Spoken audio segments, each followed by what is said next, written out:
was actually one of them. But he wasn't laughing now. Far from it. It had always been this way with Rory. He was impetuous, passionate, and a doer. He'd headed the student union at university, his strong, persuasive voice often forcing change where it was needed. He spearheaded rallies and was often seen plastering some flyer or other in public places. Rory knew how to attract interest. His good looks and charismatic personality made him forever popular with the ladies.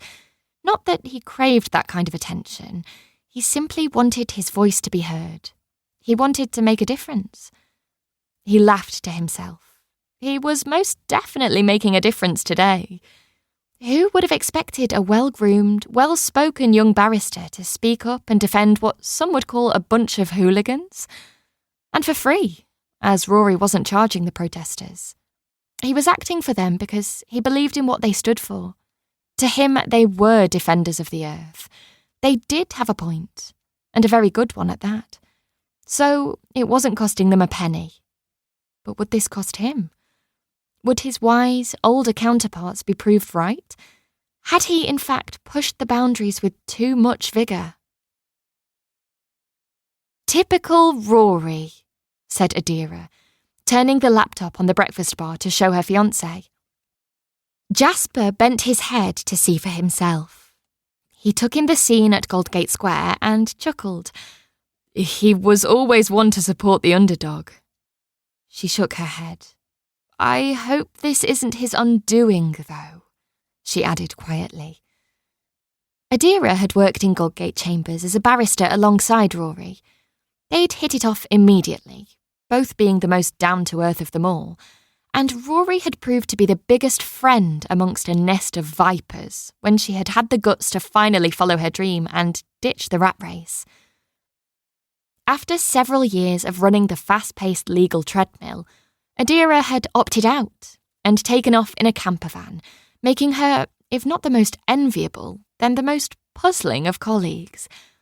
She'd received mixed reactions from, "Good on you, wish I had the backbone," to, "Why?" To some, quitting a high-salary, prestigious career and bountiful future was absolutely insane. Wasn't she now reaping the benefits from those impressive qualifications she'd earned after years of hard work and long hours? They simply didn't get it. When Adira had tried to explain how she desired time, space and freedom, they'd just looked blankly at her. Yet for Adira, it had been the best decision of her life, and she didn't regret it. For on her travels, she'd found love. She'd found Jasper.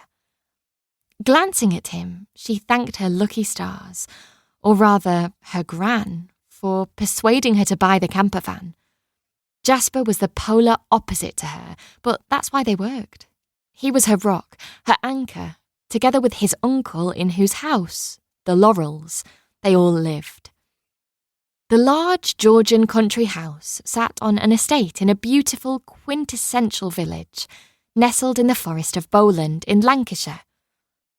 When Adira had practically stumbled upon this quaint place, filled with quirky characters, she'd instantly fallen under its spell. Lilacwell had bewitched Adira, and she'd grown to love the place and its inhabitants. She'd grown to love Jasper, too.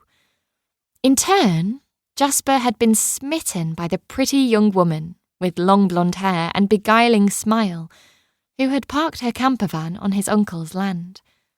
And now, several months later, here she was, engaged to be married to him. "Do you think this could have repercussions?" asked Jasper, nodding his head at the laptop still showing the mass of activists outside Goldgate. Adira shrugged. "I hope not, but that Chambers did have some very unsavoury characters, and Rory was never one to keep his opinions to himself." She pictured Rory locking horns a few times with one or two of them, Richard, the office manager, in particular. Not to mention the head of Chambers, Nigel Kerfoot, who she had always considered to be a touch creepy. "Maybe he's better off without them, then," replied Jasper. He remembered first meeting Rory a few months ago when he'd